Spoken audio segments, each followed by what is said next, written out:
Welcome to Some Guy's Garage. Today, Ford announced the new F-150 Raptor R, the latest in their ever-growing lineup of high-performance off-road vehicles. In this video, we're going to take a look at what they've done to make the Raptor R, and I'll share my take on the first Ford vehicle to wear a Raptor badge with an R. To begin with, the current third-generation Raptor has been out for only a year and a half. It retained the 3.5-liter V6 EcoBoost engine from the second-generation Raptor with only minor changes. There has not been a V8 in the Raptor since the first generation. Back then, it had a naturally aspirated 6.2-liter V8 for most of its life. For the new Raptor R, the V8 is back, and not just any V8, but the 5.2-liter supercharged Predator engine from the Shelby GT500 Mustang.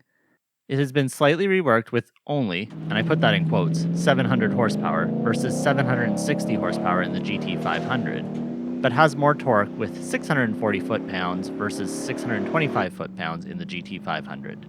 They did this to provide more low-end torque, which will work better in the Raptor platform, and also made changes to the oil cooling intake and exhaust manifolds to better suit the off-road truck application. This powertrain makes a lot of sense. Not only does it give the Raptor R a really potent engine, but also lets the Raptor R compete with the Ram TRX.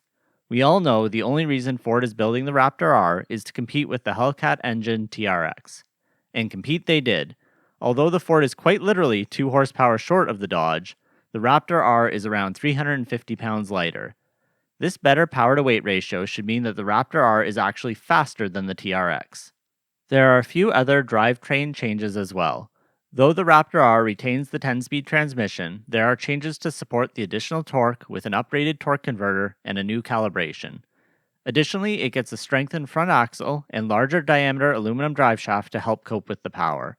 Rounding out the drivetrain is a new valved exhaust with the option to run the mufflers in pass-through mode via the customizable drive modes. Suspension hasn't changed much for the Raptor R, with similar travel, some slightly retuned spring and damper rates, and standard 37-inch tall BF Goodrich KO2 tires. This is okay though. The standard Raptor suspension was already very capable and didn't leave much room for upgrades without compromising the truck's ride or handling. Visually, there aren't many changes, which we can be thankful about. They didn't mess up the looks as much as they did with the Bronco Raptor.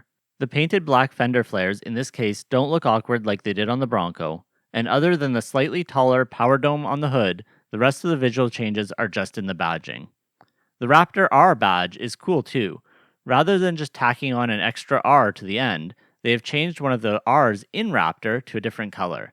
This keeps the badging clean, but subtly highlighting it is a special model. Let's just hope that regular Raptor owners don't start modding their badges to make them into fake Raptor Rs.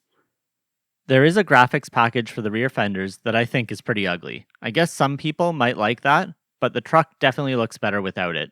Thankfully, it's optional. The interior gets standard Recaro seats and some other unique trim to round out the visual changes.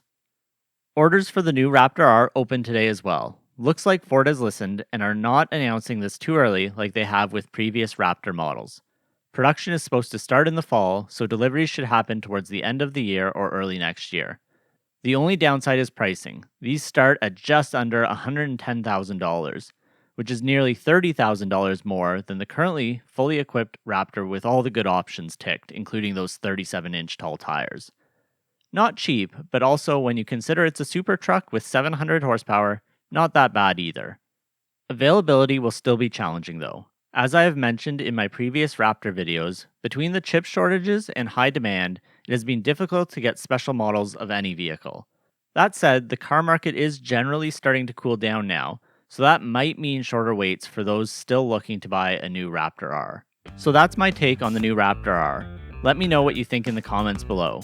If you aren't already subscribed, please consider it, and as always, thanks for watching.